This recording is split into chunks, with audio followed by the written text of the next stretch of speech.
오늘 수요일 통독 예배 함께 하나님께 드리도록 하겠습니다. 우리 함께 한번 따라합시다. 말씀이 힘이다. 함께 읽습니다. 시작. 성경에 의해 변화받지 못한 사람은 오직 성경을 읽지 않은 사람뿐이다. 여러분, 성경을 읽고 듣고 배우는 이유는 우리가 그리스도의 성품을, 하나님을 닮아가는 변화를 위해서 우리가 하나님의 말씀을 듣는 줄 믿습니다. 자, 오늘은 제가 한 가지 좀 중요한 영적 진리를 여러분과 나누고 통독을 좀 시작하려고 하는데요. 우리 앞에 보시고 함께 한번 좀 읽어볼까요? 마가복음 10장 15절 말씀입니다. 함께 한번 읽습니다. 시작. 내가 진실로 너희에게 이르노니 누구든지 하나님의 나라를 어린아이와 같이 받들지 않는 자는 결단코 그곳에 들어가지 못하리라. 아멘. 자, 여기에서 그곳은 어디를 말할까요? 네, 맞습니다. 앞뒤 본문을 읽어보면 천국, 하나님 나라를 들어가지 못한다는 거예요. 그런데 이 마가복음 10장 15절 말씀을 많은 분들이 오해해요. 어떻게 오해하냐면, 분명히 성경은 하나님의 나라를 말하고 있고 그 나라를 들어가는 자격 조건을 누구와 같은 자들이라고 말해요? 어린아이와 같은입니다. 어린아이 믿음이 아니라 어린아이 같은 믿음이라는 거예요. 여러분, 어린아이 믿음은 성경에서 대부분 부정적인 말을 합니다. 어린아이 같음이라는 이 은유는 어린아이의 어떤 절대적인 속성을 말하는 거예요. 어린아이 같은 믿음과 어린아이 믿음은 전혀 다른 문제입니다. 근데 많은 분들이 이 마가복음 10장 15절을 읽으면서 어린아이 믿음으로 혼돈해서 이해하시는 분들이 적지 않아요. 성경은 분명히 어린아이에게 있는 어떤 속성을 가지지 않으면 하나님 나라에 뭐 할 수 없다. 여러분, 결단코라는 말이 있어요. never입니다. never. 절대 못 들어간다는 거예요. 이 어린아이가 가진 속성. 그래서 이제 설교하면서 그럼 그 어린아이가 가진 속성이 뭘까 했을 때 뭐 대부분의 목사님들과 학자들은 이걸 이야기합니다. 함께 한번 읽어볼까요? 시작. 절대적으로 하나님 아버지만 신뢰하는 믿음. 이게 바로 어린아이가 가진 아주 가장 강한 속성이에요. 부모에게 탁 달라붙고 있고, 또 부모가 말하면 절대적으로, 어린아이는 경험이나 생각이 많지 않아서요, 야, 그거 뜨거워! 만지지 마! 그러면 이래요. 그 불은 있잖아, 열이 100도가 넘는데 이 불에 들 경우 네가 뭐 물집이 생기고, 이런 과학적인 설명을 하지 않아도 야, 그거 뜨거워! 그러면 어린아이는 금방 그렇게 받아들여요. 이게 어린아이 같은 믿음이에요. 절대적으로 아버지를 신뢰하는 믿음이 바로 어린아이가 가진 속성입니다. 예수님은 이 어린아이가 부모를 절대적으로 신뢰하는 그 믿음의 속성을 하나님 나라에 들어갈 자들의 자격으로 설명하고 있는 거예요.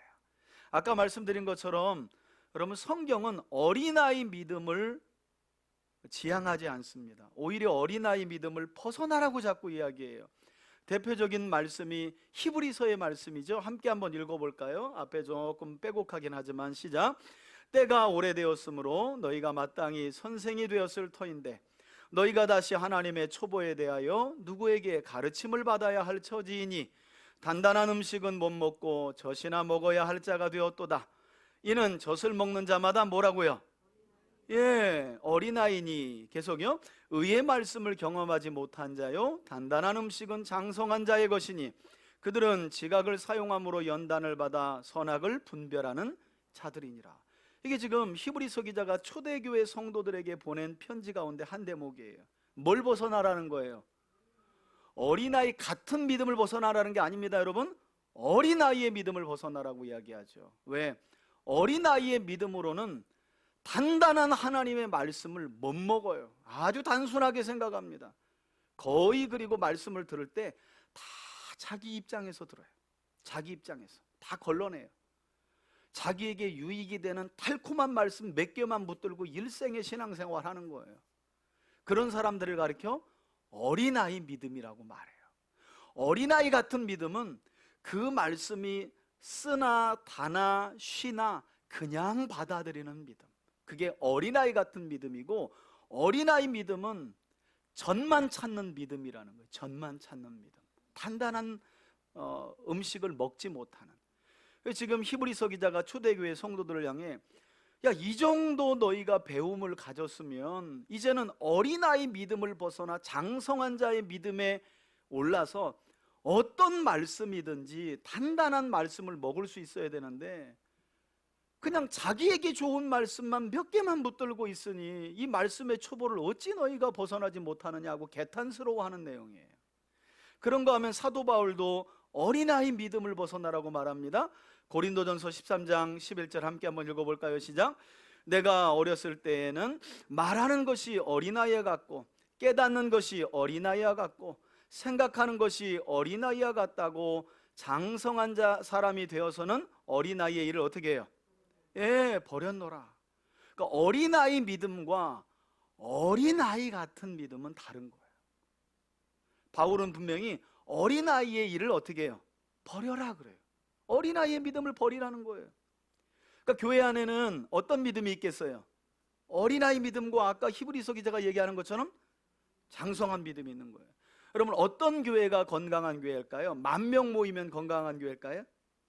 그럼 한 20만 명 모이면 건강한 교회가 될까요? 아닙니다. 몇 명이 모여도 단단한 식물을 먹을 수 있는, 말씀의 초보를 벗어나서 단단한 식물을 먹을 수 있는 믿음을 가진, 어린아이 같은 믿음을 가진 사람들이 많이 모인 교회가 건강한 교회죠. 그런 자들이 10명이라도 모이면 그 교회는 어린아이 믿음을 가진 10,000명 모인 교회보다 훨씬 더 많은 일을 해납니다.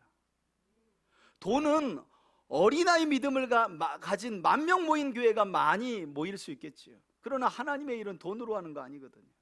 믿음으로 하는 거거든요. 그래서 교회의 건강함도, 우리 개인적인 믿음의 건강함도 내가 어린아이 같은 믿음을 가졌는지 어린아이 믿음인지를 잘 봐야 된다는 거예요. 그 기준이 뭐냐면 역시 말씀입니다. 하나님의 말씀을 알지 못하면 뭐 권사님이 아니라 장로님이 아니라 목사가 되어도 어린아이 믿음을 못 벗어나요. 그럼 제가 노회를 가잖아요. 목사님이에요. 대화를 해보면 어린아이 믿음이에요. 어린아이 같은 믿음이 아니라 어린아이 믿음이에요. 그냥 자기 생각으로 성경을 다 해석해버려요. 이게 어린아이 믿음이에요. 어린아이 같은 믿음은 그렇게 성경을 해석하지 않아요. 우리 개인의 믿음도 그렇게 분별할 수 있다는 거예요. 대화해보면 알아요. 하나님의 말씀을 기준을 가지고 대화해보면 알아요. 아, 저분은 어린아이 믿음을 가졌구나. 아, 저분은 그렇게 보이지 않는데 어린아이 같은 믿음을 가지신 분이구나. 말씀이 기준이죠. 바울이 그렇게 얘기를 합니다. 한 장 더 넘기면 바울이 이런 이야기도 해요. 고린도전서 14장 20절 함께 한번 읽습니다. 시작. 형제들아, 지혜에는 어린아이가 되지 말고 악에는 어린아이가 되라. 지혜에 장성한 사람이 되라. 예. 여기서도 어린아이가 되지면, 어린아이 믿음을 사도 바울이 거부해요. 그렇게 자라가면 안 된다. 어린아이 같은 믿음을 가져야 된다. 왜? 어린아이 같은 믿음이 어떤 믿음이에요? 장성한 사람의 믿음이라는 거예요. 여러분, 오늘도 저와 여러분들이 수요통독 예배를 통해서 어린아이 믿음에서 자라가서 어린아이 같은 믿음을 갖는 장성한 믿음의 분량을 소유하는 저와 여러분들이 되기를 예수님의 이름으로 축복합니다. 예, 아주 중요합니다, 여러분. 제가 뭐 몇백 명 모인 교회라도요, 어린아이 믿음을 가진 사람들로 인해서 목사님들이 참 힘겹게 목회하시는 분들 많이 봤어요. 사람들은 부러워하지. 왜냐하면 수백 명 모이니까. 근데 목사님은 아주 속이 썩어 들어가. 왜? 장로님도 어린아이 믿음, 권사님도 어린아이 믿음, 안수 집사님도 어린아이 믿음, 어제 온 사람도 어린아이 믿음, 다 어린아이 믿음이에요. 어린아이 같은 믿음이 많지 않은 거예요. 자, 여기까지 하겠습니다. 자, 우리 계속해서 레위기를 우리 함께 듣다가 우리 10장까지 들었는데, 오늘은 레위기 11장부터 거룩을 유지하는 정결법에 대한 말씀을 계속해서 우리가 통독하게 될 텐데, 여러분, 이스라엘 백성들이 약속의 땅인 가나안 땅을 여호수아를 통해 들어가서 왜 결국 젖과 꿀이 흐르는 땅에서 멸망하게 되었을까요? 조금 그 이야기로, 아까 그 어린아이 같은가, 어린아이로 비유한다면 그들이 어떤 믿음 못 벗어나서 가나안 땅에서 망한 거예요? 어린아이 믿음을 벗어나지 못해서 망한 거예요. 예, 어린아이는요, 이것도 붙잡고 저것도 붙잡고 그런 믿음이 또 있어요. 이것도 붙잡고 저것도 붙잡고 다 가지려고 하는 거예요. 자기에게 유익이 되면 하나님도 섬기고 바알도 섬기고 아세라도 섬기고 그러다 망한 거죠. 어린아이 같은 믿음은 아니에요. 딱 엄마, 아빠, 부모만 딱 바라보는 거죠. 예. 이스라엘 백성들이 그래서 멸망하게 되었는데, 어쩌면 어린아이 같은 믿음으로 그들을 자라게 하는 가장 중요한 율법의 핵심이 되는 이 레위기의 말씀을 마음에 담지 않아서 그들이 약속의 땅에 들어가 멸망하고 말았다라고 말해도 과언이 아닙니다. 자, 레위기의 핵심은 앞에 보시는 것처럼 다 거룩입니다. 여기 거룩, 그리고 핵심적인 내용은 제사장 나라와 거룩한 백성의 삶의 지침에 대해서 우리에게 가르쳐주고 있고요. 지난주에 우리는 거룩하게 되는 제사법과 제사를 집례할 제사장들 위임식에 관한 말씀을 살펴봤고, 이제 오늘부터는 실제로 이스라엘 백성들이 거룩을 유지하는 정결법에 대한 내용이 11장부터 소개되고 있습니다. 우리 11장 말씀을 펴놓으시고 함께 듣도록 하겠습니다. 11장. 여호와께서 모세와 아론에게 말씀하여 이르시되 이스라엘 자손에게 말하여 이르라. 육지의 모든 짐승 중 너희가 먹을 만한 생물은 이러하니 모든 짐승 중 굽이 갈라져 쪽발이 되고 새김질하는 것은 너희가 먹되 새김질하는 것이나 굽이 갈라진 짐승 중에도 너희가 먹지 못할 것은 이러하니 낙타는 새김질은 하되 굽이 갈라지지 아니하였으므로 너희에게 부정하고 사반도 새김질은 하되 굽이 갈라지지 아니하였으므로 너희에게 부정하고 토끼도 새김질은 하되 굽이 갈라지지 아니하였으므로 너희에게 부정하고 돼지는 굽이 갈라져 쪽발이로되 새김질을 못함으로 너희에게 부정하니 너희는 이러한 고기를 먹지 말고 그 죽음도 만지지 말라. 이것들은 너희에게 부정하니라. 물에 있는 모든 것 중에서 너희가 먹을 만한 것은 이것이니 강과 바다와 다른 물에 있는 모든 것 중에서 지느러미와 비늘이 있는 것은 너희가 먹되 물에서 움직이는 모든 것과 물에서 사는 모든 것 곧 강과 바다에 있는 것으로서 지느러미와 비늘 없는 모든 것은 너희에게 가증한 것이라. 이들은 너희에게 가증한 것이니 너희는 그 고기를 먹지 말고 그 죽음을 가증히 여기라. 수중 생물의 지느러미와 비늘 없는 것은 너희가 혐오할 것이니라. 새 중에 너희가 가증히 여길 것은 이것이라. 이것들이 가증한 즉 먹지 말지니 곧 독수리와 솔개와 물수리와 말똥가리와 말똥가리 종류와 까마귀 종류와 타조와 타우마스와 갈매기와 새매 종류와 올빼미와 카마우지와 부엉이와 흰 올빼미와 사다새와 너새와 황새와 백로 종류와 오디새와 박쥐니라.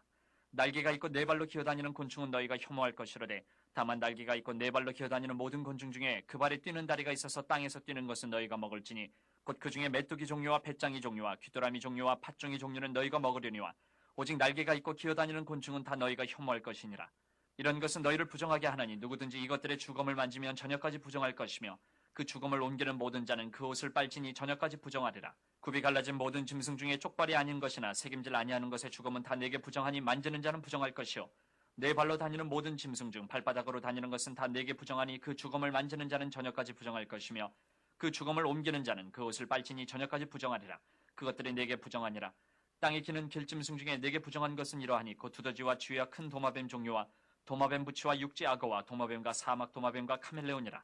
모든 기는 것 중 이것들은 내게 부정하니 그 주검을 만지는 모든 자는 저녁까지 부정할 것이며 이런 것 중 어떤 것의 주검이 나무 그릇에든지 의복에든지 가죽에든지 자루에든지 무엇에 쓰는 그릇에든지 떨어지면 부정하여지리니 물에 담그라. 저녁까지 부정하다가 정할 것이며 그것 중 어떤 것이 어느 질그릇에 떨어지면 그 속에 있는 것이 다 부정하여지나니 너는 그 그릇을 깨뜨리라.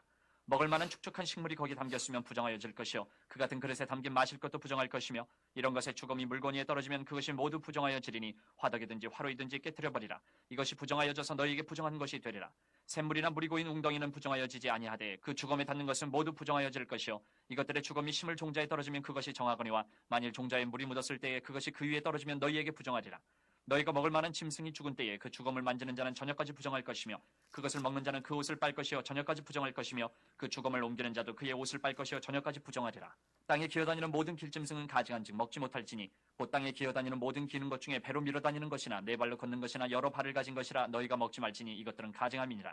너희는 기는 바 기어다니는 것 때문에 자기를 가증하게 되게 하지 말며 또한 그것 때문에 스스로 더럽혀 부정하게 되게 하지 말라.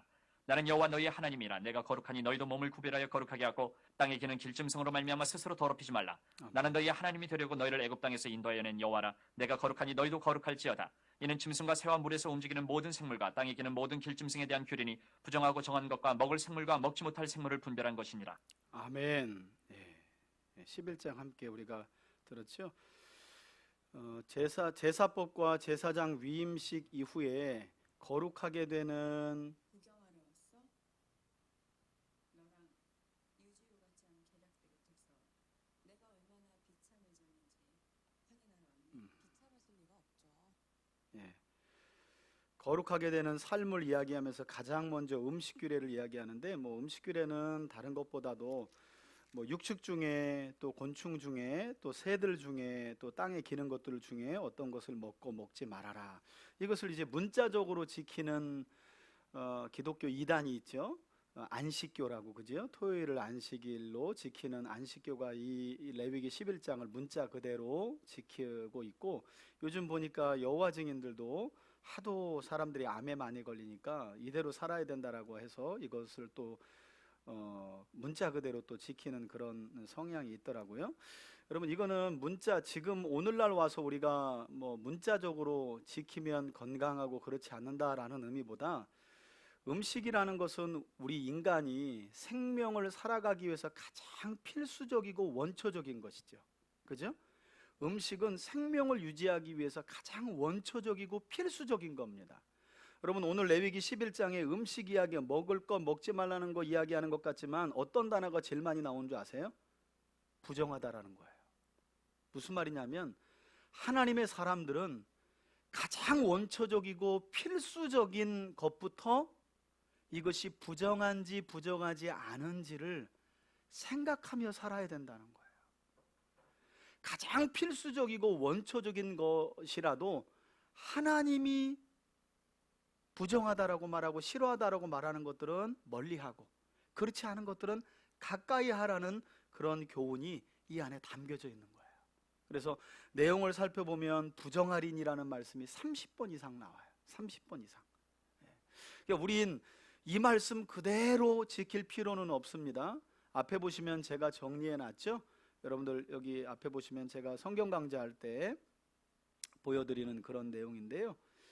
여기 보시면 이제 우리는 우린 구약 백성이 아니라 그리스도 예수님을 통해 새 언약의 백성이 된 사람들이기 때문에, 여기 보면 사도 바울이 신약 성경에 보면 1, 2, 3단계 음식과 관련한 성도들의 행동 지침을 설명해 놨어요. 뭐냐면 여기 보시면 불신자 앞에서는 고린도전서 10장 27절에 어떻게 하래요? 음식을 가리지 말고 먹어라 그래요.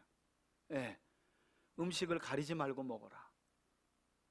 그러니까 뭐 예를 들어서 어제 이웃집에 이사 온 사람이 있는데 자기 시아버지 제사 드리고 나서 음식을 가져왔는데 너무 옆집 생각나서 왔다고. 근데 아유 나 뭐 교회 다니는데 아유 이런 거 귀신 탄다고 막 못 먹는다고. 그럼 그 사람이 신앙적으로 생각하는 게 아니라 내 성의를 무시하는구나, 이렇게 생각을 하죠. 뭐 정중히 사양할 수 있으면 그렇게 하되, 아니면 예 잘 먹겠습니다 하고 좀 받으면 되죠. 아유 나 교회 앞에 문 앞에 교패 못 봤냐고, 교회 다니는데 지금 나하고 싸우자는 거냐고, 또 이러면 방법이 없다는 거예요. 불신자가 줄 때에는 묻지 말고 먹으라는 거예요. 여러분, 우상에게 제사할 때 드려진 음식 우리가 먹으면 귀신 타나요? 그럴 것 같으면 교회도 나오지 마세요. 우리 예수님이 그 정도도 못 지키면 여러분 예수님 믿을 필요 없어요. 어디 다른 거 알아보셔야 돼. 왜냐하면 전도를 위해서, 불신자들 앞에서는 묻지 말고 먹으라는 거예요. 전도를 위해서. 그러나 여기 나와 있죠, 초신자들 앞에서, 이제 막 교회 나온 사람들 앞에서 그걸 이제 어제 받았어요. 근데 이 사람이 혼자 먹기 그러니까 지난주에 막 교회에 온 아무개를 불렀어. 그래가지고 이리 오라고, 누구누구 성도님 이거 어저께 우리 앞집에서 제사 지내고 가져왔다고 그랬는데 우리 같이 먹자고, 지난주에 교온 사람한테. 그러면 그 사람이 시험에 들죠. 그러니까 초신자 앞에서는 그러지 말라는 거예요. 이미 신자 앞에서는, 불신자 앞에서는 양심을 묻지 말고 먹고, 그러나 성숙한 성도들 앞에서는 로마서에 보니까 뭐라고 가르쳐요? 믿음이 강할수록 율법을 더 세우는 것처럼 음식도 가려 먹으라는 거예요. 레위기 11장 이대로 먹으라는 게 아니라, 여러분 요즘 같은 경우에는 전부 다 우리 입에 들어가는 게 대부분 밭에서 그냥 오는 게 아니라 가공식품이잖아요. 다 공장 거쳐서 오는 거잖아요. 그러니까 우리 몸에 그렇게까지 건강치 않아요. 아이들이 그래서 큰일인 거잖아요. 여자아이들이 요즘 같으면 4, 5학년 되면 벌써 2차 성징이 나타나는 거예요. 가슴이 나오고 생리를 하기 시작하고. 아이고 잘 먹어서 그렇대. 어떻게 보면 무식한 소리입니다, 여러분. 왜냐하면 우리가 우리 아이들이 먹는 치킨, 돼지고기, 소고기, 그 다음에 10,000원짜리 광어가 전부 다 이 성장 촉진제로 번복이 된 사료를 먹고 자라요. 왜? 자연적인 기한을 지키면서 사료를 먹이면 사료값이 다 망해요. 그 사료에다가 성장 촉진제를 넣어서 키운 돼지, 닭, 소, 그 다음에 광어, 이런 걸 우리가 먹는 거예요. 그러니까 성장이 빠르죠, 아이들이. 그러다 보니까 빨리 2차 성징이 나타나는 그런 부작용도 있는 겁니다. 물론 뭐 잘 먹어서 그렇기도 하겠지만. 그래서 우리가 음식 하나를 가지고도 그리스도인답게 거룩한 삶을 위해서 어떻게 살아가야 할지 잘 분별할 필요가 있다라는 말씀을 여러분에게 한번 드리고요. 아까 말씀드린 것처럼 음식은 생명을 유지하는 데 가장 원초적이고 필수적이다. 그 가장 내 삶에 원초적이고 필수적인 것부터 하나님께서 기뻐하시는 건지 아닌지를 생각하며 살아야 하는 사람들이 제사장 나라와 거룩한 백성으로 부름받은 하나님의 사람들이라는 거예요. 자, 12장으로 넘어가 볼까요? 출산 규례인데요. 12장입니다. 여호와께서 모세에게 12장. 여호와께서 모세에게 말씀하여 이르시되 이스라엘 자손에게 말하여 이르라. 여인이 임신하여 남자를 낳으면 그는 이래 동안 부정하리니 곧 월경할 때와 같이 부정할 것이며 8째 날에는 그 아이의 포피를 벨 것이요 그 여인은 아직도 33일을 지내야 사녀리 깨끗하리니 정결하게 되는 기한이 차기 전에는 성물을 만지지도 말며 성소에 들어가지도 말 것이며 여자를 낳으면 그는 2일에 동안 부정하리니 월경할 때와 같을 것이며 사녀리 깨끗하게 되면 66일을 지내야 하리라. 아들이나 딸이나 정결하게 되는 기한이 차면 그 여인은 번제를 위하여 1년 된 어린 양을 가져가고 속죄제를 위하여 집비둘기 새끼나 산 비둘기를 회막문 제사장에게로 가져갈 것이요 제사장은 그것을 여호와 앞에 들여서 그 여인을 위하여 속죄할지니 그리하면 사녀리 깨끗하리라. 이는 아들이나 딸을 생산한 여인에게 대한 규례니라. 그 여인이 어린 양을 바치기에 힘이 미치지 못하면 산 비둘기 2마리나 집 비둘기 새끼 2마리를 가져다가 하나는 번제물로 하나는 속죄제물로 삼을 것이요 제사장은 그를 위하여 속죄할지니 그가 정결하리라. 아멘. 여러분, 이런 사녀를 맑게 하는 출산 규례를 알아야 우리 예수님 집의 형편도 알 수 있어요. 여러분, 8절에 보면 출산한 여인이 어린 양을 바치기에 힘이 미치지 못하면이라는 말은 가난하면이잖아요. 그죠? 출산해서 너무 감사해가지고 양을 드리고 싶은데 너무 힘든 거예요, 집이. 그러면 산비둘기 2마리나 집비둘기 2마리를 가져다가 하나는 번제물로 하나는 속죄제물로. 그래서 누가복음 2장에 보니까 마리아가 예수님을 낳고 뭘 바쳤대요? 비둘기를 드렸다는 거예요. 그러니까 예수님의 집안이 양을 바치기에 힘이 미치지 못하는 거예요. 그러니까 만왕의 왕이신 예수님이 이왕이면 좀 도지사급 가정에서 태어나면 좋은데 지금으로 말하면 뭐 시장 정도 되는 집안에서 좀 태어나든지, 그게 아니라 출산 규례를 지키는데 어린 양 하나도 바치지 못하는, 힘에 미치지 못하는 힘들고 어려운 가정에서 태어났다는 거예요. 그러니까 구약의 이런 율례를 알아야 신약의 여러 가지 것들을 깊이 살펴보고 있을 수 있는 거예요. 자, 13장부터는 아주 중요한 내용인데요. 악성 피부병, 여기 우리 성경은 나병으로 나와 있는데 이건 문둥병에 한한 게 아니에요. 악성 피부병이에요.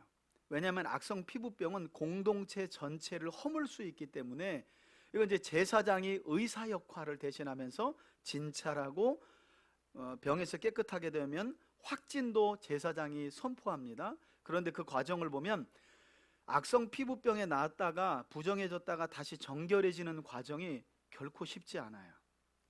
이래를 봐야 되고요, 다시 보고요, 없으면 이래를 기다렸다가 정결 규례를 하나하나 치러 가지고 옵니다. 뭘 말하냐면 단순히 그냥 피부병 걸린 사람이 공동체로 다시 돌아오는 과정이 까다롭다가 아니라 부정해진 삶이 정결로 오는 과정은 이처럼 까다롭다. 그러니 이스라엘 백성들은 뭘 멀리해라? 부정한 삶을 멀리해라라고 하는 교훈이 여기에 담겨져 있는 거죠. 13장입니다. 13장 여호와께서 모세와 아론에게 말씀하여 이르시되 만일 사람이 그의 피부에 무엇이 돋거나 뾰루지가 나거나 색점이 생겨서 그의 피부에 나병 같은 것이 생기거든 그를 곧 제사장 아론에게나 그의 아들 중 한 제사장에게로 데리고 갈 것이요 제사장은 그 피부의 병을 진찰할지니 여기서부터 계속 나오는 게 이제 진찰 나오면 동그라미 치셔야 합니다. 환부의 털이 휘어졌고 환부가 피부보다 우묵하여졌으면 이는 나병의 환부라 제사장이 그를 진찰하여 그를 부정하다 할 것이요 진찰하고 피부에 색점이 희나 우묵하지 아니하고 그 털이 희지 아니하면 제사장은 그 환자를 이래 동안 가두어둘 것이며 이래 만에 제사장이 그를 격리시키는 진찰할지니 거죠? 그가 보기에 그 환부가 변하지 아니하고 병색이 피부에 퍼지지 아니하였으면 제사장이 그를 또 이래 동안을 가두어둘 것이며 이래 만에 제사장이 또 진찰할지니 그 환부가 엷어졌고 병색이 피부에 퍼지지 아니하였으면 피부병이라 제사장이 그를 정하다 할 것이요 그의 옷을 빨 것이라 그리하면 정하리라 그러나 그가 정결한지를 제사장에게 보인 후에 병이 피부에 퍼지면 제사장에게 다시 보일 것이요 제사장은 진찰할지니 그 병이 피부에 퍼졌으면 그를 부정하다 할지니라 이는 나병임이니라 사람에게 나병이 들었거든 그를 제사장에게로 데려갈 것이요 제사장은 진찰할지니 피부에 흰점이 돋고 털이 휘어지고 거기 생살이 생겼으면 이는 그의 피부에 오랜 나병이라 제사장이 부정하다 할 것이요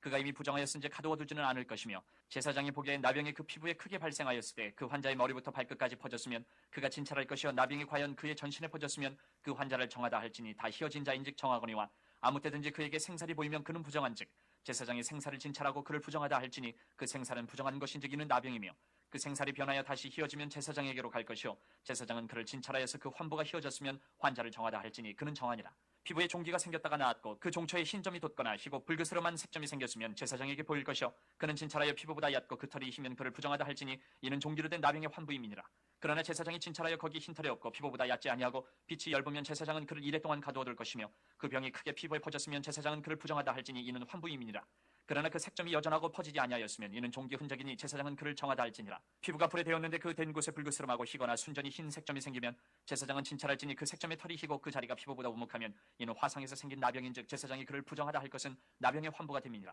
그러나 제사장이 보기에 그 색점에 흰털이 없으며 그 자리가 피부보다 얕지 아니하고 빛이 엷으면 그는 그를 이래 동안 가두어둘 것이며 이래 만에 제사장이 그를 진찰할지니 만일 병이 크게 피부에 퍼졌으면 그가 그를 부정하다 할 것은 나병의 환부임이니라 화상에 대한 진찰 규례입니다. 빛이 엷으면 화상으로 부은 것이니 제사장이 그를 정하다 할 것은 이는 화상의 흔적임이니라 남자나 29절부터는 이제 옴. 여자의 머리에나 수염에 환부가 있으면 제사장은 진찰할지니 환부가 피부보다 우묵하고 그 자리에 누르스름하고 가는 털이 있으면 그가 그를 부정하다 할 것은 이는 옴이니라 머리에나 수염에 발생한 나병임이니라 만일 제사장이 보기에 그 옴의 환부가 피부보다 우묵하지 아니하고 그 자리에 검은 털이 없으면 제사장은 그 옴 환자를 이래 동안 가두어둘 것이며 이래 만에 제사장은 그 환부를 진찰할지니 그 옴이 퍼지지 아니하고 그 자리에 누르스름한 털이 없고 피부보다 우묵하지 아니하면 그는 모발을 밀려 환부를 밀지 말 것이요 제사장은 옴 환자를 또 이래 동안 가두어둘 것이며 이래 만에 제사장은 그 옴을 또 진찰할지니 그 옴이 피부에 퍼지지 아니하고 피부보다 우묵하지 아니하면 그는 그를 정하다 할 것이요 그는 자기의 옷을 빨아서 정하게 되려니와 깨끗한 후에라도 옴이 크게 피부에 퍼지면 제사장은 그를 진찰할지니 과연 옴이 피부에 퍼졌으면 누른 털을 찾을 것 없이 그는 부정하니라 그러나 제사장이 보기에 옴이 여전하고 그 자리에 검은 털이 났으면 그 옴은 낫고 그 사람은 정하니 제사장은 그를 정하다 할지니라 남자나 여자의 피부에 색점 곧 흰 색점이 있으면 제사장은 진찰할지니 그 피부에 색점이 부유스름하면 이는 피부에 발생한 어루록이라 그는 정하니라 누구든지 그 머리털이 빠지면 그는 대머리니 정하고 앞머리가 빠져도 그는 이마 대머리니 정하니라 그러나 대머리나 이마 대머리에 희고 불그스름한 색점이 있으면 이는 나병이 대머리나 이마 대머리에 발생함이라 제사장은 그를 진찰할지니 그 대머리나 이마 대머리에 돋은 색점이 희고 불그스름하여 피부에 발생한 나병과 같으면 이는 나병 환자라 부정하니 제사장이 그를 확실히 부정하다고 할 것은 그 환부가 그 머리에 있음이니라 나병 환자는 옷을 찢고 머리를 풀며 윗입술을 가리고 외치기를 부정하다 부정하다 할 것이요 병 있는 날 동안은 늘 부정할 것이라 그가 부정한즉 혼자 살되 진영 밖에서 살지니라 만일 의복에 나병 색점이 발생하여 털옷에나 베옷에나 배나 털에 날에나 씨에나 혹 가죽에나 가죽으로 만든 모든 것에 있으되 그 의복에나 가죽에나 그날에나 씨에나 가죽으로 만든 모든 것에 병색이 푸르거나 붉으면 이는 나병의 색점이라 제사장에게 보일 것이요 제사장은 그 색점을 진찰하고 그것을 이래 동안 간직하였다가 이래 만에 그 색점을 살필지니 그 색점이 그 의복의 날에나 씨에나 가죽에나 가죽으로 만든 것에 퍼졌으면 이는 악성 나병이라 그것이 부정하므로 그는 그 색점 있는 의복이나 털이나 배의 날이나 씨나 모든 가죽으로 만든 것을 불사를 지니 이는 악성 나병인즉 그것을 불사를 지니라 그러나 제사장이 보기에 그 색점이 그 의복의 날에나 씨에나 모든 가죽으로 만든 것에 퍼지지 아니하였으면 제사장은 명령하여 그 색점 있는 것을 빨게 하고 또 이래 동안 간직하였다가 그 빤 것을 볼지니 그 색점의 빛이 변하지 아니하고 그 색점이 퍼지지 아니하였으면 부정하니 너는 그것을 불사르라 이는 거죽에 있든지 속에 있든지 악성 나병이니라 빤 후에 제사장이 보기에 그 색점이 엷으면 그 의복에서나 가죽에서나 그 날에서나 씨에서나 그 색점을 찢어버릴 것이요 그 의복의 날에나 씨에나 가죽으로 만든 모든 것에 색점이 여전히 보이면 재발하는 것이니 너는 그 색점 있는 것을 불사를지니라 내가 빤 의복의 날에나 시에나 가죽으로 만든 모든 것에 그 색점이 벗겨졌으면 그것을 다시 빨아야 정하리라. 이는 털옷에나 베옷에나 그날에나 시에나 가죽으로 만든 모든 것에 발생한 나병 색점에 정하고 부정한 것을 진단하는 규례니라. 아멘. 이렇게 해서 악성 피부병은 누가 진찰하고 확진한다고요? 제사장이. 예. 여러분 한 가지 생각해 볼게.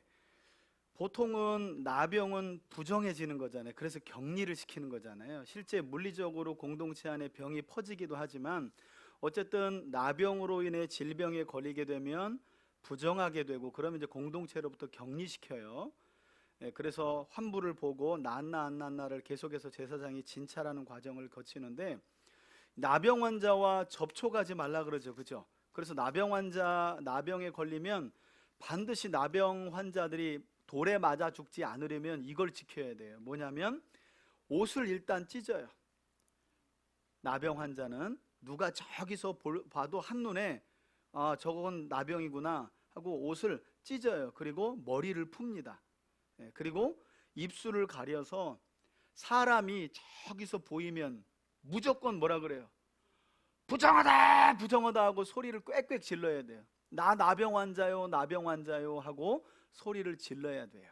이게 나병 환자가 돌에 맞아 죽지 않는 방법입니다. 여러분 요 규례를 알아야 예수님이 문둥병 환자나 나병 환자를 고치시는 복음서의 본문을 이해할 수 있는 거예요. 절대 가까이 갈 수 없어요. 이거는 격리시키는 병이기 때문에. 왜냐하면 이 나병 환자와 접촉하게 되면 접촉한 사람도 어떻게 해요? 부정해지는 거예요. 근데 생각해 보시면 제사장은 계속해서 이 나병 환자를 뭐 하는 사람이에요? 진찰해야 되는 사람이에요. 그럼 제사장이 뭐 할 수 있겠어요? 부정해질 수 있잖아요. 그런데 오늘 본문에는 계속해서 진찰하는데 제사장이 부정해진다는 내용이 나와요, 안 나와요? 안 나와요. 유일하게 부정을 타지 않는 사람이 제사장이에요. 그래서 여러분 나병뿐만 아니라 이후에 혈류증, 그죠? 여인이 몸에서 피가 생식기를 통해서 계속 흘려지는 그 병도 역시 부정한 병입니다. 격리시켜야 되는 병이에요. 그런 여인이 앉은 곳에 앉았다거나 그 여인이 만진 것을 만졌다거나 접촉이 있으면 역시 그 사람도 부정해집니다. 그러니까 항상 원리는 부정은 부정한 것에서 정결로 가는 거예요. 그래서 정결한 걸 부정하게 해요. 정상적인 사람이 부정한 사람과 접촉하면 정상적인 사람은 부정해지는 게 기본적인 원리예요. 근데 이게 유일하게 통하지 않는 게 누구라고요? 제사장이에요. 이 원리를 알아야 참 제사장으로 오신 예수님의 행적을 알 수 있는 거예요. 여러분 12년 동안 혈류증을 앓다가 이 병원 저 병원 이 의원 저 의원 다 찾아다니다가 돈만 탕진한 한 혈류증 걸린 여인이 예수님이 지나간다는 소식을 듣고 어떻게 해요? 예수님의 옷가만 만져도 나을 거라고 하는 믿음으로 어떻게 해요? 예, 예수님의 옷가를 만졌다 그러잖아요. 그죠? 예, 겉옷이고요. 겉옷가라는 건 옷단수를 만졌다는 거예요. 민수기 15장에 보면 이스라엘 백성들은 겉옷에 옷단수를 만들어요. 찌찌트라고 하는. 예, 8가닥을 5매듭 져가지고 찌찌트를 만드는데 그걸 만졌다는 거예요. 그건 말씀을 상징하기도 하는데 여하튼 왜 예수님의 몸을 만지면 자 정상적으로는 부정한 혈류증 여인이 예수님을 만졌어요. 그럼 예수님은 어떻게 돼야 돼요? 부정해줘야 되는 게 정상적인 거예요. 근데 구약에 유일하게 그 부정을 타지 않는 게 누구라 그랬어요? 제사장. 그 거꾸로 이 여인은 부정해진 여인이 예수님의 옷가를 딱 만졌는데 이 여인이 어떻게 돼버려? 정결하게 돼버려. 나아버려. 할렐루야. 이게 참 대제사장으로 오신 예수 그리스도를 우리에게 가르쳐 주는 거예요. 그러니까 이런 구약의 율법을 모르면 여인이 만졌다 보다 믿음이 좋았나 봐 하고 또 퉁치는 거예요. 그냥 구약의 이런 율법을 세세히 알아야 아, 이 내용이 이런 내용이구나. 혈류증 걸린 여인이 예수님의 옷가를 만져서 낫는데 이게 구약을 알면 사실은 말도 안 되는 일이에요. 왜? 항상 부정을 타기 때문에, 부정은 정결을 허물기 때문에. 그런데 거꾸로 하나님의 아들이신 예수님은 부정한 여인을 그분의 정결로 어떻게 정결케 해버린 거예요. 예수님은 부정을 타지 않아요. 정결하신 참 대제사장이기 때문이에요. 그걸 가르쳐 주는 거예요. 자, 이 정도 언급하고 재밌죠? 예, 그래서 여러분 구약을 알면 너무너무 재밌어요. 구약을 알아야 신약이 그냥 막 술술술 풀리는 거예요. 자, 14장으로 갑니다. 드디어 이제 이 환자가 진단을 받고 진찰을 받고 건강하게 되어서 이제 정결하게 되는 날을 선포하는 과정인데요. 이게 쉽지 않습니다. 그래서 한 번 부정해지면 정결함으로 오는 과정이 얼마나 힘든지를, 까다로운지를 가르쳐 주는 거예요. 14장입니다. 14장. 여호와께서 모세에게 말씀하여 이르시되 나병 환자가 정결하게 되는 날의 규례는 이러하니 곧 그 사람을 제사장에게로 데려갈 것이요 제사장은 진영에서 나가 진찰할지니 그 환자에게 있던 나병 환부가 나았으면 제사장은 그 정결함을 받을 자를 위하여 명령하여 살아있는 정결한 새 2마리와 백향목과 홍색 실과 우슬초를 가져오게 하고 제사장은 또 명령하여 그 새 하나는 흐르는 물 위 질그릇 안에서 잡게 하고 다른 새는 산채로 가져다가 백향목과 홍색 실과 우슬초와 함께 가져다가 흐르는 물 위에서 잡은 새의 피를 찍어 나병에서 정결함을 받을 자에게 7번 뿌려 정하다 하고 그 살아있는 새는 들에 놓을지며. 이것은 속죄일라라는 일종의 행위와 비슷하죠, 그죠? 피로 정결함을 받게 하는 겁니다. 정결함을 받는 자는 그의 옷을 빨고 모든 털을 밀고 물로 몸을 씻을 것이라. 그리하면 정하리니 그 후에 진영에 들어올 것이나 자기 장막 밖에 이르를 머물 것이요 7째 날에 그는 모든 털을 밀되 머리털과 수염과 눈썹을 다 밀고 그의 옷을 빨고 몸을 물에 씻을 것이라. 그리하면 정하리라. 다 나았다고 진찰을 받더라도 바로 들어오는 게 아닙니다. 정결의식을 치르고 머리하고 온몸에 털을 밀고 그리고 7일을 다시 보는 거예요. 다시. 자, 10절입니다. 8째 날에 그는 흠없는 어린 순양 2마리와 1년 된 흠없는 어린 암양 1마리와 또 고운 가루 10분의 3에바에 기름 섞은 소재물과 기름 한 록을 취할 것이요 정결하게 하는 제사장은 정결함을 받을 자와 그 물건들을 회막문 여호와 앞에 두고 어린 순양 1마리를 가져다가 드디어 이제 공동체로 바로 들어가는 게 아니라 이제 회막으로, 하나님의 성막으로 먼저 나오는 거죠. 기름 한 11절. 록과 아울러 속건제로 드리되 여호와 앞에 흔들어 요제를 삼고 그 어린 순양은 13절입니다. 거룩한 장소 곧 속죄제와 번제물 잡는 곳에서 잡을 것이며 속건제물은 속죄제물과 마찬가지로 제사장에게 돌릴지니 이는 지극히 거룩한 것이니라. 제사장은 그 속건제물의 피를 취하여 정결함을 받을 자의 오른쪽 귓뿌리와 오른쪽 엄지손가락과 오른쪽 엄지발가락에 바를 것이며. 여러분, 이런 내용은 어떤 것과 같아요? 우리 레위기 8, 9장에서 하나님의 제사를 집례할 제사장들을 위임할 때 이 거룩한 의식을 했는데 그것과 악성 피부병으로 인해 부정해진 자가 정결해지는 그 과정이 비슷해요. 비슷해요. 제사장은 또 그 한록의 기름을 취하여 자기 왼쪽 손바닥에 따르고 오른쪽 손가락으로 왼쪽 손에 기름을 찍어 그 손가락으로 그것을 여호와 앞에 7번 뿌릴 것이요 손에 남은 기름은 제사장이 정결함을 받을 자의 오른쪽 귓뿌리와 오른쪽 엄지손가락과 오른쪽 엄지발가락 곧 속건제물의 피 위에 바를 것이며 아직도 그 손에 남은 기름은 제사장이 그 정결함을 받는 자의 머리에 바르고 제사장은 여호와 앞에서 그를 위하여 속죄하고 또 제사장은 속죄제를 드려 그 부정함으로 말미암아 정결함을 받을 자를 위하여 속죄하고 그 후에 번제물을 잡을 것이요 제사장은 그 번제와 소제를 제단에 드려 그를 위하여 속죄할 것이라. 그리하면 그가 정결하리라. 만일 그가 가난하여 그의 힘이 미치지 못하면 그는 흔들어 자기 속죄할 속건제를 위하여 어린 순양 1마리와 소제를 위하여 고운 가루 10분의 1 에바에 기름 섞은 것과 기름 한 록을 취하고 그의 힘이 미치는 대로 산비둘기 2이나 집비둘기 새끼 2를 가져다가 하나는 속죄제물로 하나는 번제물로 삼아 8째 날에 그 결례를 위하여 그것들을 회막문 여호와 앞 제사장에게로 가져갈 것이요 제사장은 속건제의 어린 양과 기름 한 록을 가져다가 여호와 앞에 흔들어 요제를 삼고 속건제의 어린 양을 잡아서 제사장은 그 속건제물의 피를 가져다가 정결함을 받을 자의 오른쪽 귓뿌리와 오른쪽 엄지손가락과 오른쪽 엄지발가락에 바를 것이요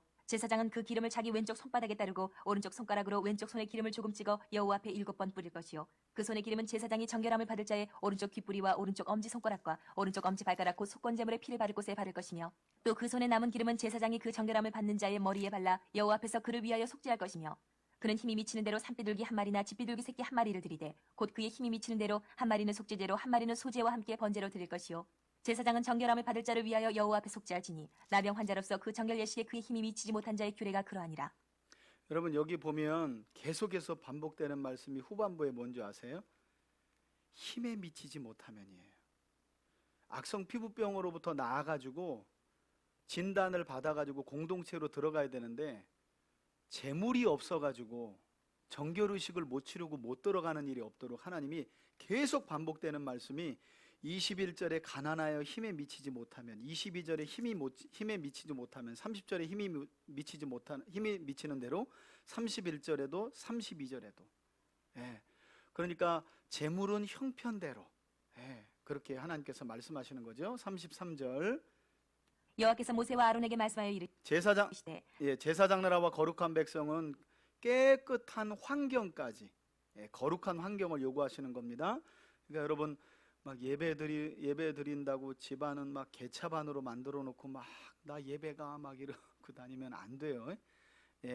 내가 내게 기업으로 주는 가나안 땅에 너희가 이를 때에 너희 기업의 땅에서 어떤 집에 나병 색점을 발생하게 하거든 그 집 주인은 제사장에게 가서 말하여 알리기를 무슨 색점이 집에 생겼다 할 것이요 제사장은 그 색점을 살펴보러 가기 전에 그 집 안에 있는 모든 것이 부정을 면하게 하기 위하여 그 집을 비우도록 명령한 후에 들어가서 그 집을 볼지니 그 색점을 볼 때에 그 집 벽에 푸르거나 붉은 무늬의 색점이 있어 벽보다 우묵하면 제사장은 그 집 문으로 나와 그 집을 이래 동안 폐쇄하였다가 이래 만에 또 가서 살펴볼 것이요 그 색점이 벽에 퍼졌으면 그는 명령하여 색점 있는 돌을 빼내어 성박 부정한 곳에 버리게 하고 또 집안 사방을 긁게 하고 그 긁은 흙을 성박 부정한 곳에 쏟아버리게 할 것이요 그들은 다른 돌로 그 돌을 대신하며 다른 흙으로 집에 바를지니라 돌을 빼내며 집을 긁고 고쳐 바른 후에 색점이 집에 재발하면 제사장은 또 가서 살펴볼 것이요 그 색점이 만일 집에 퍼졌으면 악성 나병인즉 이는 부정하니 그는 그 집을 헐고 돌과 그 제목과 그 집의 모든 흙을 성박 부정한 곳으로 내어갈 것이며 그 집을 폐쇄한 날 동안에 들어가는 자는 저녁까지 부정할 것이요 그 집에서 자는 자는 그의 옷을 빨 것이요 그 집에서 먹는 자도 그의 옷을 빨 것이니라 그 집을 고쳐 바른 후에 제사장이 들어가 살펴보아서 색점이 집에 퍼지지 아니하였으면 이는 색점이 나은 것이니 제사장은 그 집을 정하다 하고 그는 그 집을 정결하게 하기 위하여 새 2마리와 백향목과 홍색 실과 우슬초를 가져다가 그 새 하나를 흐르는 물 위 질그릇 안에서 잡고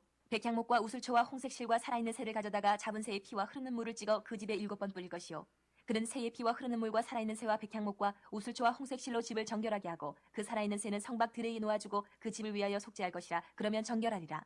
이는 각종 나병 환부에 대한 규례니 곧 옴과 의복과 가옥의 나병과 돋는 것과 뾰루지와 색점이 어느 때는 부정하고 어느 때는 정함을 가르치는 것이니 나병의 규례가 이러하니라.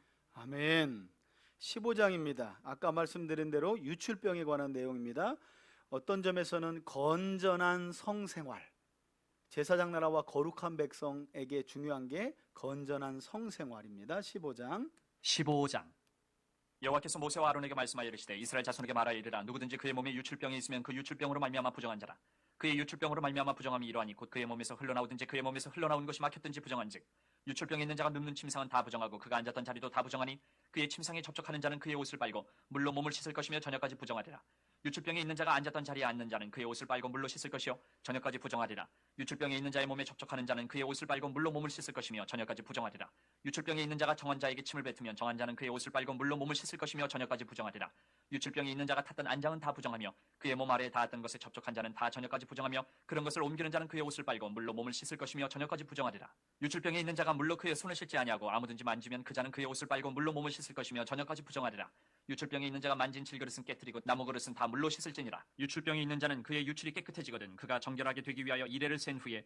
옷을 빨고 흐르는 물에 그의 몸을 씻을 것이라 그러면 그가 정하리니 8째 날에 산비둘기 2마리나 쥐비둘기 새끼 2마리를 자기를 위하여 가져다가 회막문 여호와 앞으로 가서 제사장에게 줄 것이요 제사장은 그 한 마리는 속죄제로 다른 한 마리는 번제로 드려 그의 유출병으로 말미암아 여호와 앞에서 속죄할지니라 설정한 자는 전신을 물로 씻을 것이며 저녁까지 부정하리라 정수가 묻은 모든 옷과 가죽은 물에 빨 것이며 저녁까지 부정하리라 남녀가 동침하여 설정하였거든 둘 다 물로 몸을 씻을 것이며 저녁까지 부정하리라 어떤 여인이 유출을 하되 그의 몸에 그의 유출이 피이면 이래 동안 불결하니 그를 만지는 자마다 저녁까지 부정할 것이요 그가 불결할 동안에는 그가 누웠던 자리도 다 부정하며 그가 앉았던 자리도 다 부정한즉 그의 침상을 만지는 자는 다 그의 옷을 빨고 물로 몸을 씻을 것이요 저녁까지 부정할 것이며 그가 앉은 자리를 만지는 자도 다 그들의 옷을 빨고 물로 몸을 씻을 것이요 저녁까지 부정할 것이며 그의 침상 위에나 그가 앉은 자리 위에 있는 것을 만지는 모든 자도 저녁까지 부정할 것이며 누구든지 이 여인과 동침하여 그의 불결함에 전염되면 이래 동안 부정할 것이라 그가 눕는 침상은 다 부정하니라 만일 여인의 피에 유출이 그의 불결기가 아닌데도 여러 날이 간다든지 그 유출이 그의 불결기를 지나도 계속되면 그 부정을 유출하는 모든 날 동안은 그 불결한 때와 같이 부정한즉 그의 유출이 있는 모든 날 동안에 그가 눕는 침상은 그에게 불결한 때의 침상과 같고 그가 앉는 모든 자리도 부정함이 불결한 때의 부정과 같으니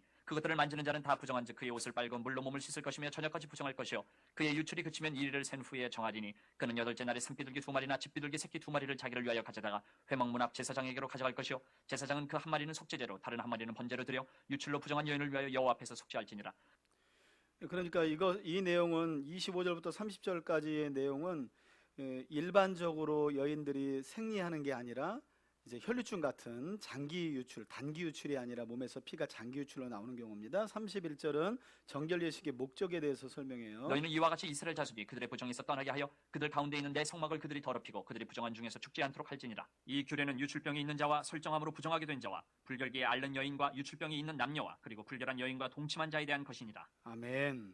자, 16장인데요. 거룩하게 되는 속죄일인데 한 가지 여러분 이 그 유출병과 관련해서 또 설정한 자가 왜 부정하게 되는가 기본적인 원리가 있습니다.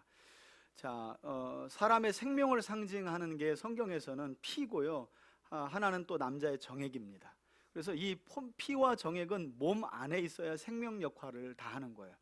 근데 이 생명을 상징하는 피와 정액이 몸 밖으로 그냥 나와버리면 그 상태를 성경은 생명을 더 이상 유지하지 못하기 때문에 뭐라고 표현한다고요? 부정하다 이렇게 표현하는 거예요. 그래서 나쁘다는 의미로 생각하시면 안 돼요. 부정이라는 의미를 우리는 부정하다니까 그냥 나쁘다라고 생각이 들어요. 나쁘다는 생각을 해요. 음식 규례할 때도 이것은 부정하니 이게 나쁘다는 게 아니에요, 여러분. 그러면 낙지가 착한 낙지가 아니잖아요. 낙지는 먹지 말아야 되는데 우리 착한 낙지라며요. 예, 그게 아니라 나쁘다는 의미가 아니에요. 예, 하나님의 말씀이 기준이 되어가지고 부정하다, 정결하다는 의미가 그런 의미다. 생명은 피나 정액은 몸 안에 있어야 생명을 유지하는데 몸 밖으로 나왔으니 그 상태를 부정하다. 생명을 벗어났으니 부정하다 이렇게 성경이 이야기하는 겁니다. 자, 속죄일 함께 듣겠습니다. 16장 거룩을 회복하는 속죄일. 보통은 우리가 대속죄일이라고 부르는데 성경에는 그런 말 없습니다. 그냥 속죄일입니다. 16장. 아론의 두 아들이 여호와 앞에 나아가다가 죽은 후에 여호와께서 모세에게 말씀하시니라. 여호와께서 모세에게 이르시되 내 형 아론에게 이르라. 성소에 휘장한 법궤 위에 속죄소 앞에 아무 때나 들어오지 말라. 그리하여 죽지 않도록 하라. 이는 내가 구름 가운데에서 속죄소 위에 나타남이니라. 아론이 성소에 들어오려면 수송아지를 속죄 제물로 삼고 순양을 번제물로 삼고 거룩한 세마포 속옷을 입으며 세마포 속바지를 몸에 입고 세마포 띠를 띠며 세마포 관을 쓸지니 이것들은 거룩한 옷이라. 물로 그의 몸을 씻고 입을 것이며 이스라엘 자손의 회중에게서 속죄 제물로 삼기 위하여 순염소 2마리와 번제물로 삼기 위하여 순양 1마리를 가져갈지니라. 자, 6절 중요하죠. 대제사장 아론일지라도 속죄일에 먼저 자기 죄를 위해 속죄함을 받아야 됐다는 겁니다. 아론은 자기를 위한 속죄제의 수송아지를 들이되 자기와 집안을 위하여 속죄하고 또 그 두 염소를 가지고 회막문 여호와 앞에 두고 두 염소를 위하여 제비 뽑되 한 제비는 여호와를 위하고 한 제비는 아사셀을 위하여 할지며 아론은 여호와를 위하여 제비 뽑은 염소를 속죄제로 드리고 아사셀을 위하여 제비 뽑은 염소는 산채로 여호와 앞에 두었다가 그것을 속죄하고 아사셀을 위하여 광야로 보낼지니라.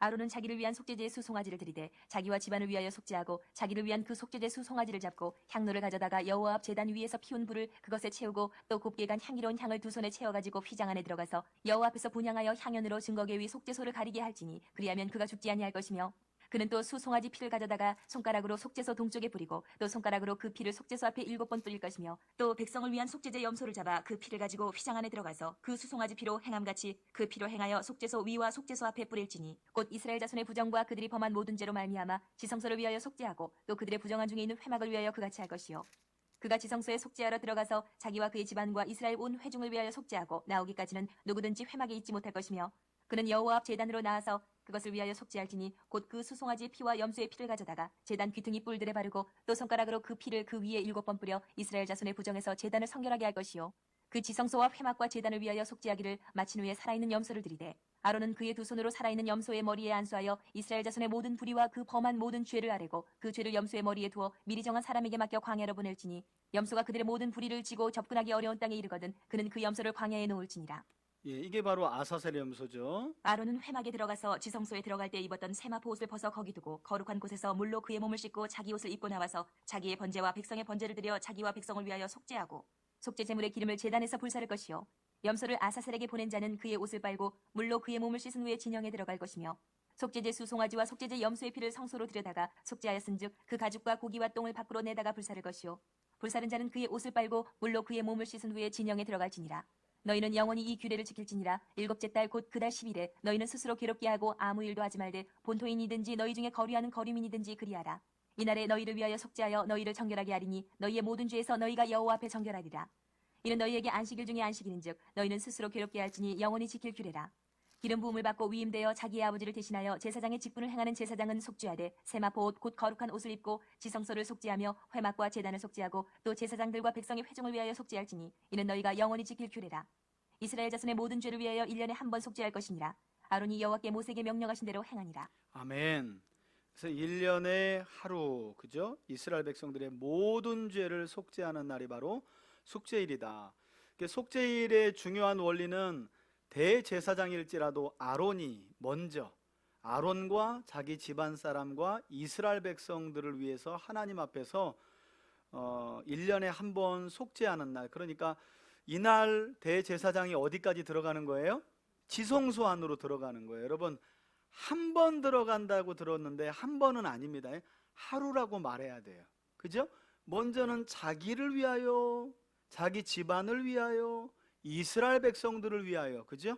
그러니까 적어도 2번 이상은 지성소에 들어가야 되는 거예요. 그러니까 대속죄일 날 하루 한 번 들어간다가 아닙니다. 먼저는 자기 죄를 위해서 속죄해야 되니까 자기 집안과 그리고 이스라엘 백성들을 위해서. 그리고 이 속죄 제사의 속죄일에 드리는 속죄 제사의 특징이 뭐예요? 염소 2마리를 놓고 한 마리는 제물로 드리고 한 마리는 죄를 전가시킨 다음에 광야에다 놓는 거예요. 광야에다 풀어놔요. 근데 이제 풀어놓기만 하는 게 아니라 염소를 몹니다. 몰아가지고 어디로 가냐면 낭떠러지까지 몰아가지고 낭떠러지에 떨어져서 죽게 해요. 왜냐하면 아론 자신과 그의 집안과 이스라엘 백성들의 모든 죄를 이 아사셀의 염소에게 전가시켰기 때문에 광야로 그냥 내보냈다가 나중에는 이스라엘 백성들이 몰아가지고요 절벽에서 떨어켜 죽여요. 이 염소를, 자기들의 죄를 짊어진 염소를. 그러면 이제 떨어진 걸 보고 이스라엘이 환호를 지릅니다. 왜? 우리의 죄를 짊어지고 간 이 제물이, 염소가 떨어져서 죽었으니까 자기들의 죄는 뭐 했다는 거예요? 용서함을 받았다는 거예요. 여러분, 이 원리를 아셔야 세례 요한이 예수님을 가리켜 보라, 세상 죄를 지고 가는 하나님의 어린 양이로다 라고 한 표현을 이해할 수 있는 거죠. 요한복음 1장 29절에 바로 보라, 세상 죄를 지고 가는 하나님의 어린 양이로다 라는 표현이 뭘 근거로 이야기하는 거예요? 레위기 16장에 속죄제에서 드리는 아사셀 염소를 근거로 해서 예수님께 적용시킨 거예요. 세상 죄를 지고 가는 하나님의 어린 양이로다. 그렇게 세례 요한이 표현한 겁니다. 자, 17장입니다. 17장. 여호와께서 모세에게 말씀하여 이르시되 아론과 그의 아들들과 이스라엘의 모든 자손에게 말하여 그들에게 이르기를 여호와의 명령이 이러하시다 하라. 이스라엘 집의 모든 사람이 소나 어린 양이나 염소를 진영 안에서 잡든지 진영 밖에서 잡든지 먼저 회막문으로 끌고 가서 여호와의 성막 앞에서 여호와께 예물로 드리지 아니하는 자는 피 흘린 자로 여길 것이라. 그가 피를 흘렸은즉 자기 백성 중에서 끊어지리라. 그런즉 이스라엘 자손이 들에서 잡던 그들의 제물을 회막문 여호와께로 끌고 가서 제사장에게 주어 화목제로 여호와께 드려야 할 것이요 제사장은 그 피를 회막문 여호와의 제단에 뿌리고 그 기름을 불살라 여호와께 향기로운 냄새가 되게 할 것이라. 그들은 전에 음란하게 섬기던 순염소에게 다시 제사하지 말 것이니라. 이는 그들이 대대로 지킬 영원한 규례니라. 너는 또 그들에게 이르라. 이스라엘 집 사람이나 혹은 그들 중에 거류하는 거류민이 번제나 제물을 드리되 회막문으로 가져다가 여호와께 드리지 아니하면 그는 백성 중에서 끊어지리라. 이스라엘 집 사람이나 그들 중에 거류하는 거류민 중에 무슨 피든지 먹는 자가 있으면 내가 그 피를 먹는 그 사람에게는 내 얼굴을 대하여 그를 백성 중에서 끊으리니 육체의 생명은 피에 있음이라. 내가 이 피를 너희에게 주어 제단에 뿌려 너희의 생명을 위하여 속죄하게 하였나니 생명이 피에 있으므로 피가 죄를 속하느니라. 그러므로 내가 이스라엘 자손에게 말하기를 너희 중에 아무도 피를 먹지 말며 너희 중에 거류하는 거류민이라도 피를 먹지 말라 하였나니 모든 이스라엘 자손이나 그들 중에 거류하는 거류민이 먹을 만한 짐승이나 새를 사냥하여 잡거든 그것의 피를 흘리고 흙으로 덮을지니라. 모든 생물은 그 피가 생명과 일체라. 그러므로 내가 이스라엘 자손에게 이르기를 너희는 어떤 육체의 피든지 먹지 말라 하였나니 모든 육체의 생명은 그것의 피인즉 그 피를 먹는 모든 자는 끊어지리라. 또 스스로 죽은 것이나 들짐승에게 찢겨 죽은 것을 먹은 모든 자는 본토인이거나 거류민이거나 그의 옷을 빨고 물로 몸을 씻을 것이며 저녁까지 부정하고 그 후에는 정하리니와 그가 빨지 아니하거나 그의 몸을 물로 씻지 아니하면 그가 죄를 담당하리라. 아멘. 17장부터 22장까지는요 거룩을 일상생활에서 실천하는 원리와 방법에 관한 말씀이라고 여러분들이 이해하시면 좋을 것 같아요. 오늘은 제가 좀 일정이 있어가지고 여기까지만 하고 우리 뒤에 불 꺼주시고 기도하도록 하겠습니다. 자, 먼저는 우리 음식규례에 관한 말씀 함께 나누었죠. 음식규례를 통해 알 수 있듯이 하나님은 음식과 같이 삶의 가장 원초적이고 필수적인 부분에서도 주의 백성들이 부정한 것을 멀리하고, 그러니까 부정한 것을 멀리한다는 건 하나님 말씀을 벗어나지 말라는 이야기로 우리가 이해하면 좋아요. 거룩한 삶을 살아가야 한다고 말씀합니다. 하나님, 우리 삶의 가장 기초적인 부분에서부터, 필수적인 부분에서부터, 원초적인 부분에서부터 하나님의 말씀을 온전히 쫓아 거룩하게 살아가는 우리가 되게 해달라고. 보통 보면 우리가 살아가면서 이건 어쩔 수 없어, 이건 누구나 다 그러는데 하면서 그 죄가 죄인지를 모르고 지을 때가 있어요. 그러나 우리 음식규례를 통해 볼 수 있듯이 하나님은 하나님의 백성들이 가장 필수적이고 원초적인 것부터 하나님의 말씀을 벗어나지 않기를 원한다는 거예요.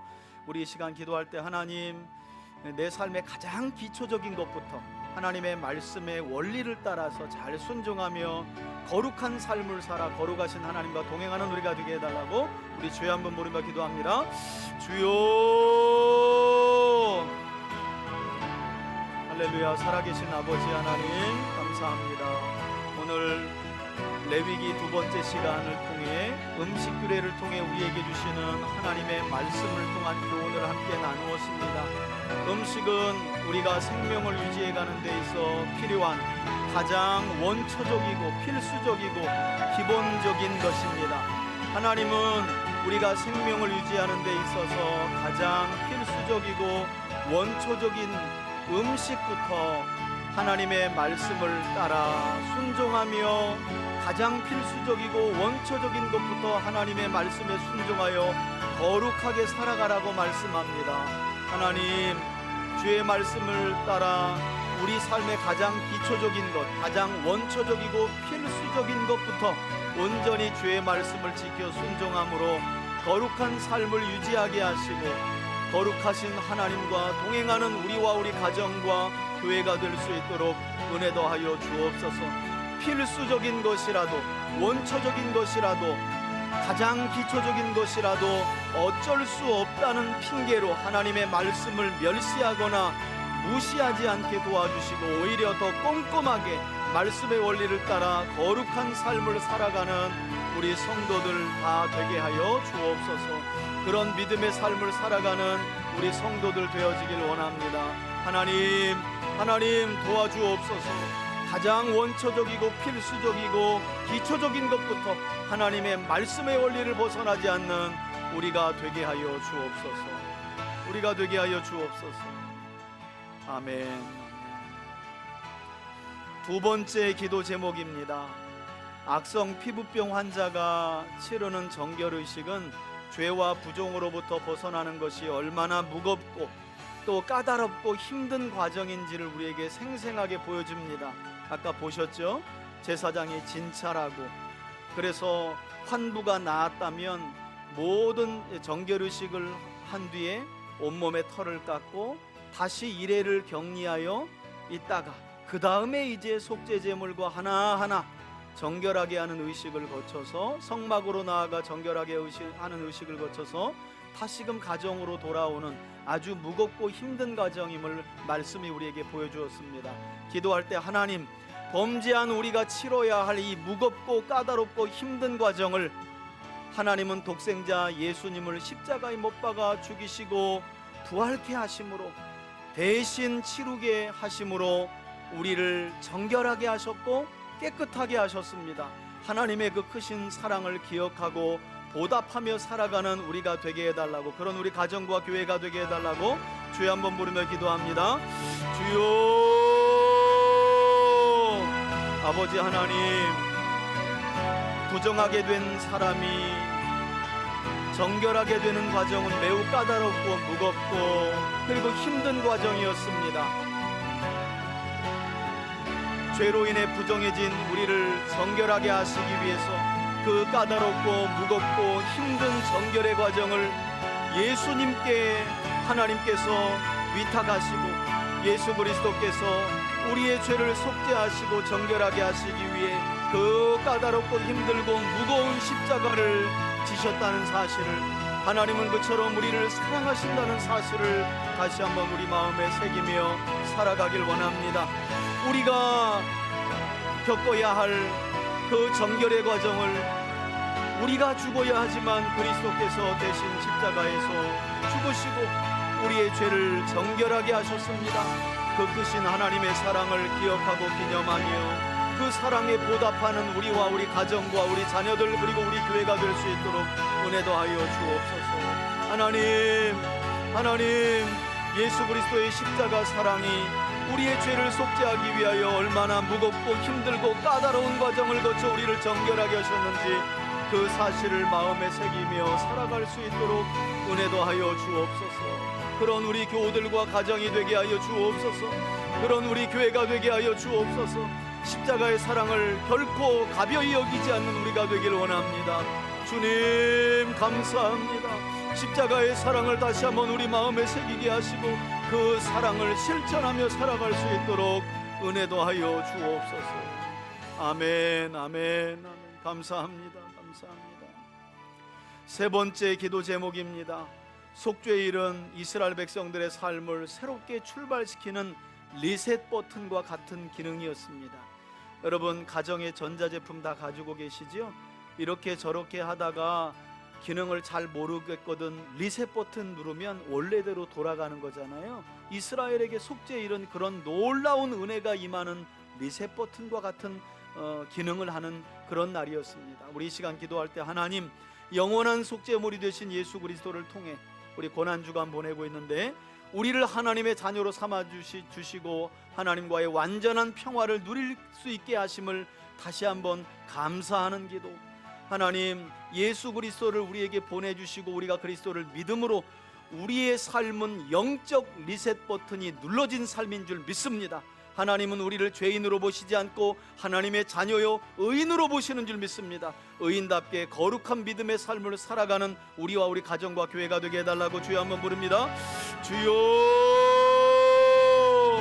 아버지 하나님, 구약의 속죄의 일이 이스라엘 백성들에게 허락된 영적인 리셋 버튼을 누르는 날이었다면 예수 그리스도께서 이 땅에 오신 날, 그리고 우리가 예수 그리스도를 믿게 된 날은 우리 삶의 영적인 리셋 버튼이 눌러진 복된 날인 줄 믿습니다. 우리 삶의 거룩을 회복시킨 날이요, 우리의 삶이 더 이상 진노의 자녀와 마귀의 종에서 하나님의 자녀가 되는 특별한 날이 된 줄 믿습니다. 하나님은 그리스도 예수의 보혈로 깨끗하고 정결하게 된 우리를 죄인으로 보지 아니하시고 예수 그리스도 안에 있는 하나님의 의를 보시고 우리를 의로운 하나님의 자녀로 바라보시는 줄 믿습니다. 우리는 그리스도의 피로 의로운 하나님의 자녀가 된 줄 믿습니다. 의로운 하나님의 자녀로 믿음 가운데 말씀 안에서 거룩한 성령의 충만함을 힘입어 살아가는 우리와 우리 가정과 우리 자녀들 될 수 있도록 은혜도 하여 주옵소서. 그런 우리 교회가 되길 원합니다. 주님, 은총을 내려 주옵소서. 하나님, 그런 우리 교회가 되길 원합니다. 우리 성도들 되길 원합니다. 그런 고난주간이 되길 원합니다. 그런 한 주가 되길 원합니다. 주님, 죄와 사망의 그늘에서 우리를 건져주신 예수 그리스도, 더 이상 우리는 죄의 노예로 불의의 병기로 살아갈 수 없습니다. 왜냐하면 우리는 그리스도의 피로 영적 리셋 버튼이 눌러진 하나님의 자녀가 되었기 때문입니다. 하나님의 자녀됨을 확신하며 믿음 가운데 말씀을 따라 거룩하게 살아가는 우리가 되게 하여 주옵소서. 우리가 되게 하여 주옵소서. 마지막 기도입니다. 여러분, 개인 기도와 또 누군가 기도 부탁한 중보 기도, 또 교회 공동체를 위해서, 함께 가정을 위해서 우리 주여 한번 부르며 기도합니다. 주여. 아버지 하나님, 이 시간 저희들 마지막으로 성령의 인도하심 속에 개인과 가정을 위해서, 또 중보 기도가 필요한 영혼들을 위해서 머리 숙여 기도합니다.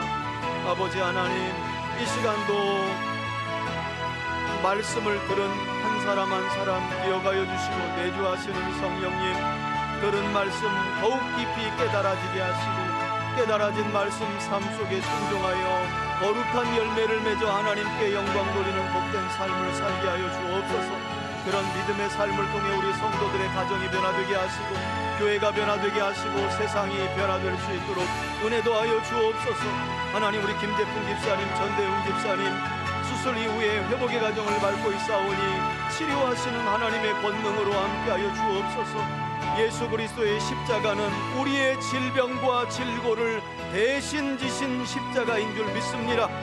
하나님, 그리스도 예수의 이름을 의지하오니, 권능의 이름 성령님을 의지하오니 우리 두 분에게 치료의 권능을 허락하여 주시고 질병으로 고통당하는 우리 환우들에게 하나님께서 치료와 구원과 회복의 은혜를 허락하여 주옵소서.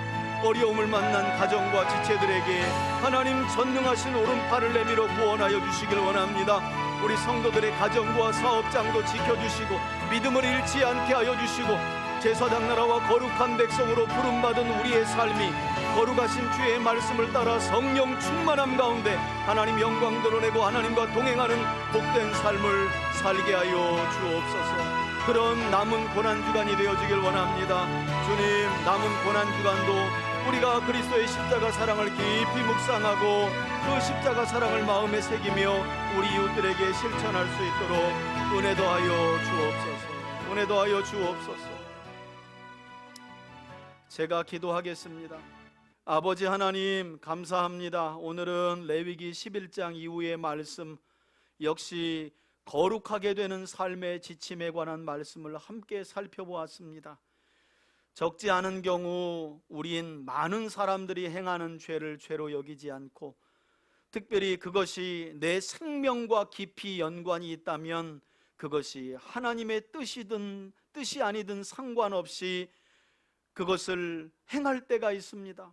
그러나 음식규례를 통해, 아니 그 이후에 거룩한 말씀을 통해 하나님은 하나님의 자녀들이 생명과 관련된 가장 기초적이고 필수적인 것부터 주의 말씀의 원리를 따라 거룩하게 살기를 원하시는 거룩하신 하나님이신 줄 믿습니다. 우리 성도들이 이 말씀을 마음에 삼고 무엇을 먹든지 마시든지 어떤 말을 하든지 어디로 가든지 누굴 만나든지 하나님이 기뻐하시는 거룩한 삶의 원리를 쫓아 살아감으로 그 삶이 복되게 하시고 형통하게 하시고 날마다 도우시는 하나님의 은혜 안에 살아갈 수 있도록 인도하여 주옵소서. 고난주간의 참된 의미는 거룩의 회복인 줄 믿습니다. 그런 거룩한 삶을 살아가는 남은 고난주간이 되게 하여 주옵소서. 예수님의 거룩하신 이름으로 기도합니다. 아멘.